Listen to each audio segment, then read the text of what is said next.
신명기 29장 14절부터 29절.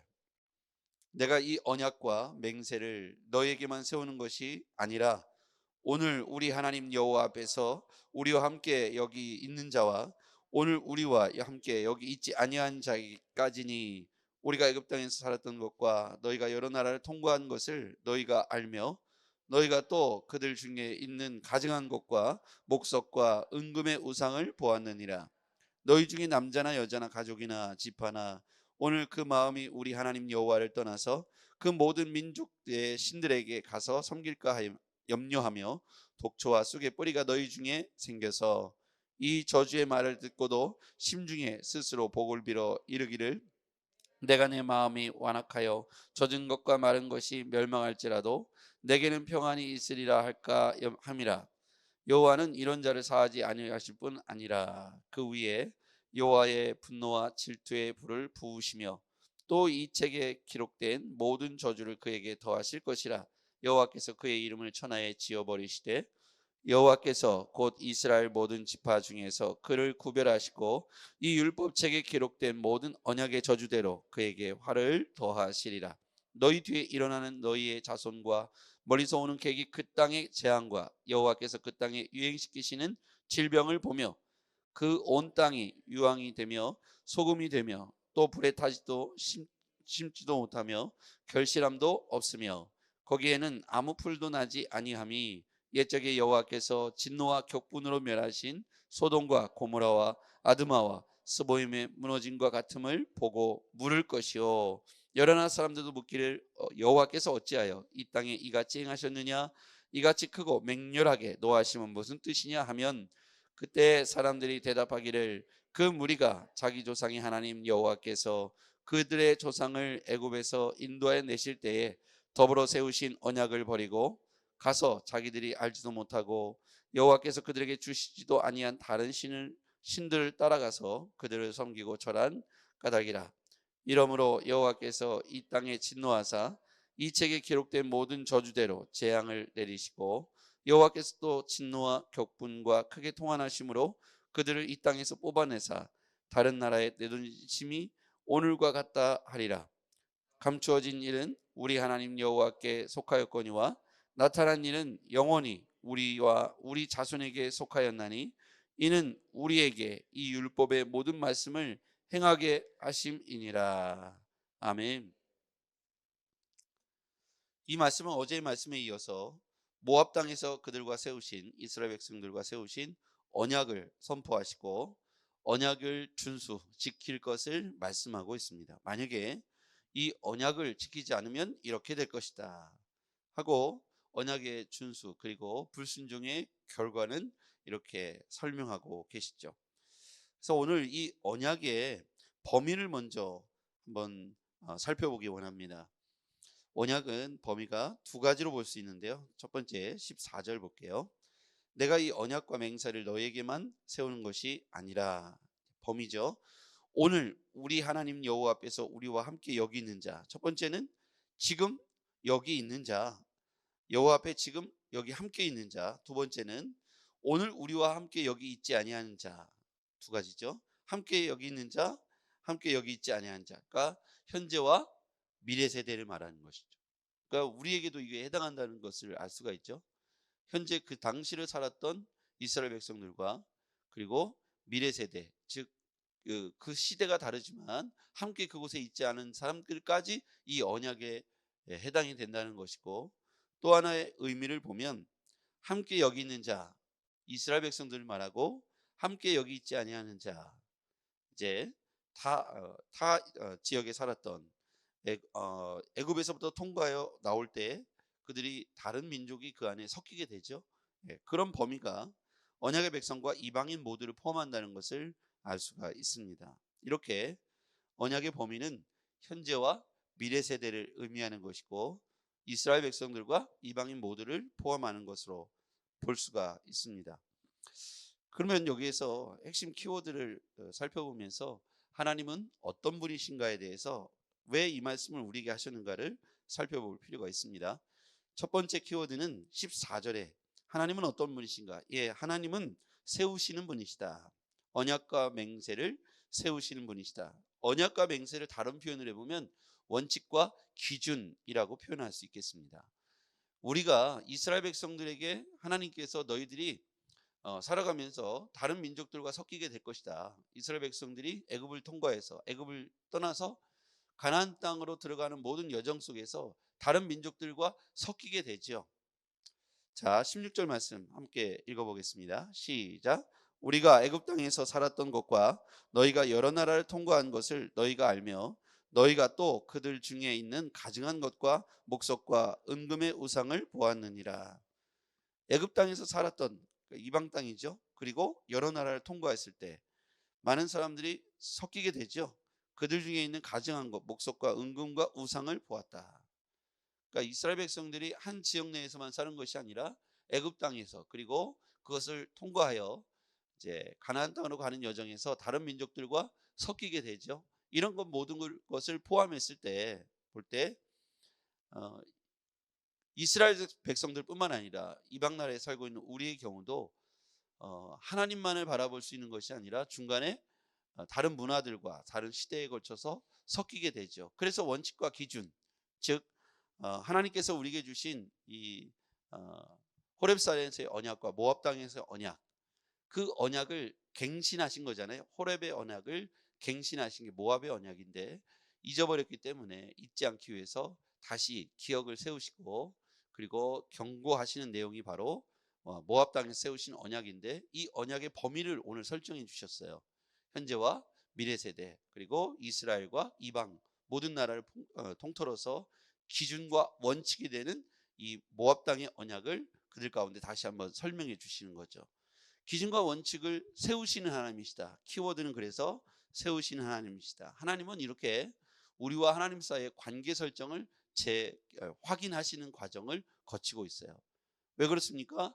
끊임없이 우리가 잊고 살기 때문이죠. 하나님이 주신 은혜도 잊어버리고 하나님이 우리 가운데 말씀하신 기준과 원칙이 잊혀지면 우리의 삶과 우리의 태도가 하나님 앞에서 바른 삶을 선택하지 못하고 자꾸만 넘어지게 되는 것이죠. 그래서 하나님은 세우신다. 우리의 기억을 다시 한번 세우시고 하나님과 우리 관계를 다시 세우시고 우리가 하나님의 복의 사람으로 우리를 다시 한번 세우시기를 원하신다는 겁니다. 우리가 때때로 하나님 앞에서 은혜를 받았을 때, 또는 하나님의 역사하심과 하나님이 또 진노하심과 이런 것들을 우리 눈으로 봤을 때 우리는 각성하게 되죠. 그런데 이게 시간이 지나고 세대가 바뀌면 구전으로 전해지면서 점점 하나님과 멀어지게 되는 거예요. 우리의 경우도 보면 지난 10년 전, 20년 전에 만났던 하나님의 은혜들이 1년, 2년, 3년, 7년, 10년, 20년 되면 그게 까마득하게 멀어지는 거예요. 그런 기억들이 점점 멀어져 가고 희미해져 가면 나중에는 내가 하나님과 만났던 시간들이 이제 의심스러워지는 것이죠. 그 기준과 원칙, 내가 하나님 앞에 고백했던 그 순간에 많은 하나님을 향한 약속들, 또 고백들, 하나님을 향한 서원들이 점점 잊혀져 갑니다. 그러면서 우리가 하지 말아야 할 우상 숭배와 그리고 해서는 안 될 하나님 앞에 불순종을 행하게 되죠. 그래서 무너지게 된다는 겁니다. 넘어지게 되고 무너지게 되는 것이죠. 가정이 무너지고 교회가 무너지고 내 영성이 무너지는 것이죠. 그래서 하나님은 다시 세우신다. 모압 땅에서 재갱신하신 것처럼, 언약에 대해서 재갱신하신 것처럼 우리의 삶에도 하나님께서 지금 재갱신하기를 원하신다는 거죠. 그런 의미에서 하나님은 첫 번째는 세우시는 분이시다. 기준과 원칙을 다시 세우시는 분이시다. 자, 두 번째, 하나님은 또 어떤 분이신가? 20절 말씀 읽어볼게요. 시작. 여호와는 이런 자를 사하지 아니하실 뿐 아니라 그 위에 여호와의 분노와 질투의 불을 부으시며. 여기 보면 하나님은 어떤 분이시냐? 부으시는 분이시다. 두 가지를 볼 수가 있겠죠. 자, 하나님께서 질투의 불, 분노와 질투의 불을 부으신다. 축복을 부으시기도 하지만 하나님 편에서 반대 방향으로 인생의 방향이 설정되어 하나님과 점점 가까워진 것이 아니라 반대 방향, 하나님과 점점 멀어지는 방향으로 삶을 유턴한 사람들에게 하나님께서 분노와 질투의 불을 부으신다. 이스라엘 언약의 백성이지만, 하나님께서 택한 선민의 백성이지만 그들이 잘못된 길로 반대 방향으로 갈 때 하나님께서 이렇게 분노와 질투의 불을 부으시는 분이시다. 여러분, 우리가 어떤 삶의 방향을 설정하느냐에 따라서 하나님께서 우리에게 은혜를 부으시기도 하지만 하나님께서 우리에게 질투와 분노의 불을 부으시기도 하신다는 것을 기억해야 합니다. 그래서 하나님은 부으시는 분이시다. 제가 이렇게 동사형을 이렇게 찾게 되었거든요. 세우시는 분, 부으시는 분. 그 다음에 그 밑에 여호와께서 그의 이름을 천하에서 지워 버리시되, 마지막 동사 지워 버리시되, 20절의 마지막 동사는 지워 버리시다. 자, 그러면 반대로 생각해보면 하나님은 우리의 이름을 기록해 놓으시나. 하나님이 하나님의 백성들을 위하여 그의 언약을 기록해 놓으시고 우리의 이름을 기록해 놓으시고 기억하시지만, 이와 같이 우리가 하나님 앞에 등지고 하나님의 곁을 떠나서 점점 세상과 가까워질 때 하나님께서 우리의 이름을 천하 가운데에서 지워버리시겠다. 우리를 분노의 가운데로 던져버리시겠다. 동사형을 보면 그렇게 말씀하고 있습니다. 28절 마지막 동사, 하나님은 또 어떤 분이시냐. 하나님은 지워버릴 수도 있고 부으시기도 하시는 분이신데, 28절 시작. 여호와께서 또 진노와 격분과 크게 통한하심으로 그들을 이 땅에서 뽑아내사. 여기서 보면 뽑아내다. 하나님은 심기도 하시고 뽑아내기도 하시는 분이시다. 동사형으로 보면 하나님께서 우리에게 뽑아내신다. 우리를 축복 가운데 심으시기도 하고 복의 자녀로 심으시기도 하는데, 반대로 하나님의 곁을 떠나서 등지고 세상으로 나아가 하나님 앞에서 죄를 범하면, 우상 숭배에 빠지면 하나님께서 심어놓은 가나안 땅에서 뽑아내시겠다. 하나님이 인도하신 곳에서 뽑아내시겠다. 동사형을 잘 기억해야 돼요. 그런데 이 모든 것들이 어떤 이유로 이렇게 이루어지게 될까요? 18절 시작.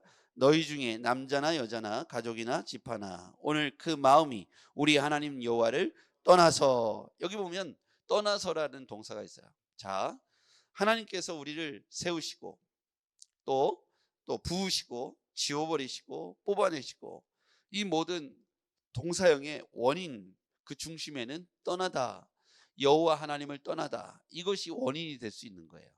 이 동사형의 주체, 주어가 떠났기 때문입니다.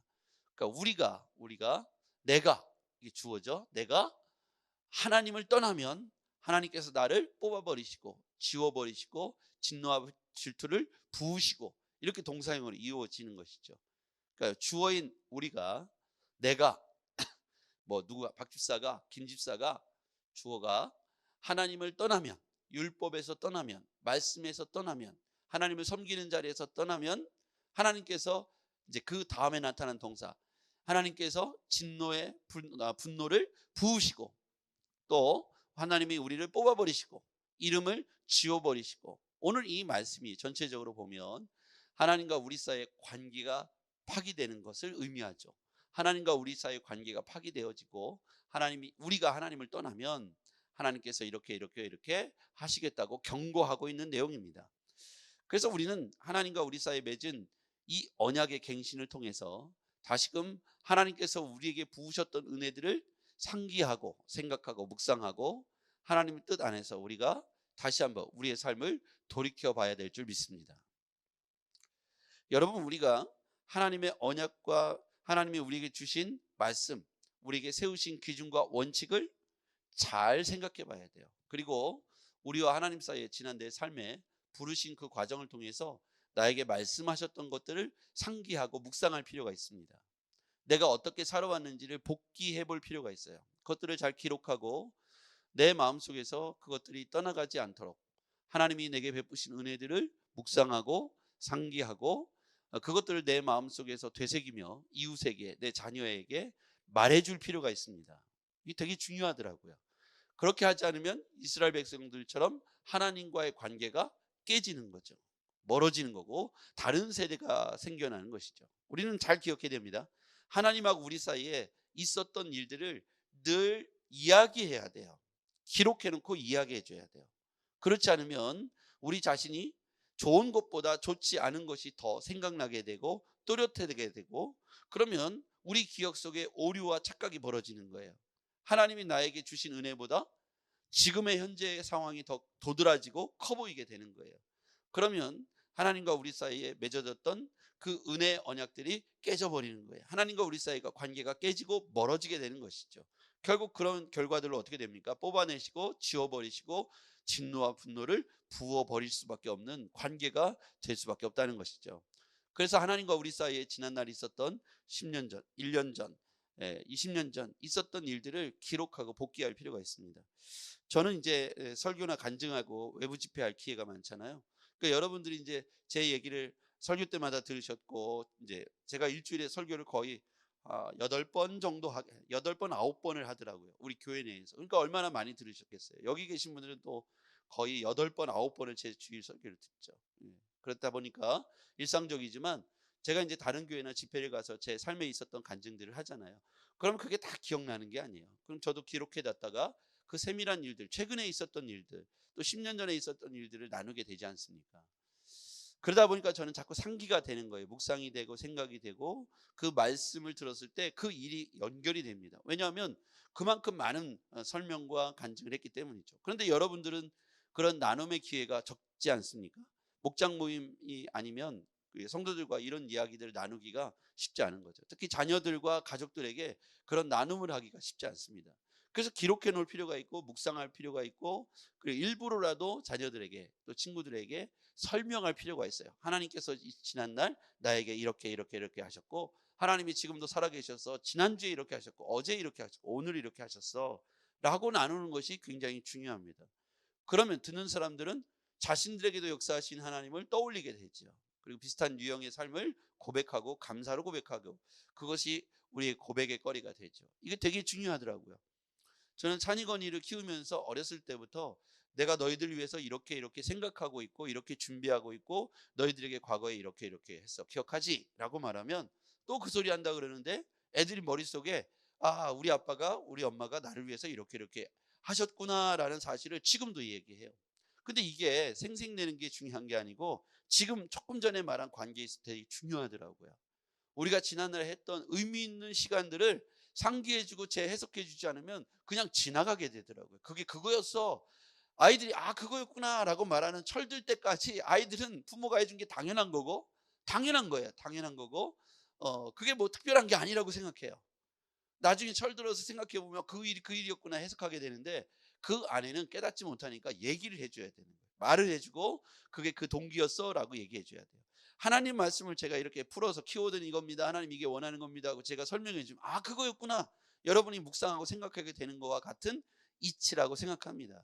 그런 것들이 우리 세대, 우리 다음 세대에게 설명되어지지 않으면 잊혀지고 없어지고 묻혀지고 사장되어지는 거예요. 그래서 하나님은 이스라엘 백성들에게 모압 땅에서 새 언약을 갱신하시기를 원하셨던 것이죠. 자꾸만 까먹고 해준 게 뭐 있냐 그러고 우상숭배에 빠지니까 하나님께서 민족을 깨우시고 다시 언약과 기준과 원칙을 세워 가시는 것이죠. 그런데 우리가 말씀 묵상을 하지 않으면 이 기준과 원칙이 무너지게 돼요. 우리가 바쁘게 살다 보면 이 기준과 원칙이 없어지고 세상의 기준과 원칙을 내 삶에 갖고 오게 돼요. 그래서 세상 사람들이 말하는 것과 우리가 말하는 것이 다르지 않다는 거예요. 똑같다는 거예요. 거기에 그냥 하나님의 영광이야, 하나님의 은혜야, 하나님이 하셨어 이렇게 말만 갖다 붙이는 거지, 우리가 하나님의 영광이라고 말하는 것이 세상 사람들이 성공했어라는 말하는 것과 동일하더라는 거예요.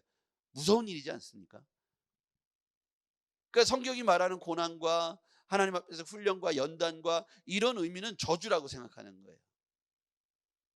세상 사람들이 말하는 성공이라는 것과 우리가 하나님께 영광이야, 축복이야, 은혜야 이렇게 말하는 그 내용이 비슷한 거예요. 근데 성경은 그렇게 말하고 있지 않거든요. 그런데 우리는 우리가 생각하고 설정하고 세상 사람들이 만들고 설정한 성공과 축복의 기준이 비슷하더라는 거예요. 그러니까 그 반대 방향에 서 있다 그러면 우린 저주받았다고 생각하는데, 성경은 그렇게 말하고 있지 않습니다. 우리에게 끊임없이 역사하시는 하나님의 족한 은혜들을 우리에게 누릴 것을 말씀하고 있는데, 우리는 생각하는 기준이 세상 사람들이 말하는 뭔가 잘되고 성공하고, 세상 사람들이 말하는 어떤 복이라고 말하는 복받았어 라고 말하는 어떤 그런 기준들을 하나님이 하셨어 라고 말하고 싶은 거예요. 그게 안 되니까 늘 그걸 갖고 기도하게 되고 그 삶을 추구하면서 늘 불안해하고, 그것이 안 됐을 때 내가 저주받았나? 내가 고통에 빠진 것이 어떤 죄의 결과인가? 뭐 이렇게 생각하는데, 꼭 그것만은 아닌데 성경이 말하고 있는 진정한 축복은 성경을 통해서 보면 아무 고난과 고통 없이 승승장구해서 믿음의 사람들이 승리해서 성공한 것을 말하고 있지 않고 사망의 음침한 골짜기를 통과하는 과정들을 늘 그리고 있으며 가나안 땅을 통과해 가기 위해서는 광야를 통과해야 되는 것을 설명하고 있음에도 불구하고 그런 시간들을 생략하고 싶은 것이 우리 인간의 본성이고 욕심이라는 거예요. 그 시간이 길어지면 길어질수록 우리는 고통스럽게 여기고 기다리지 못하고 하나님을 떠나게 되는 걸 볼 수 있죠. 여러분, 우리가 지금 잘 가고 있는가 못 가고 있는가를 의심할 때가 있잖아요. 그 순간은 언제냐면 내가 지금 광야를 통과할 때 아니겠습니까? 내가 원하는 대로 뚝딱뚝딱 기도응답이 되지 않을 때 우리는 내가 지금 잘못 가고 있나 의심하게 되죠. 성경은 그렇게 말하고 있지 않습니다. 오늘 우리에게 주신 여러 가지 스토리들을 잘 묵상해 보면 이미 우리 가운데 삶에서 드러나고 있지 않고 또 묻혀져 가는 하나님의 소소한 은혜와 그리고 세밀한 은혜와 내 삶을 통해서 역사하시는 하나님의 그 은혜들을 우리가 찾아내고 묵상하면서 오늘의 삶의 시간들을 믿음으로 견뎌내시고 과거의 은혜들을 묵상하시면서 미래에 대해서 하나님께서 역사하실 것을 믿음으로 기대하고 바라보면서 오늘을 살아낸다면 반드시 하나님께서 오늘 언약의 백성에게 주신 그 언약을 일관되게 역사하시고 반드시 이루시는 것처럼 우리의 삶에도 일관되게 분명하게 역사하실 줄 믿습니다. 기도하겠습니다.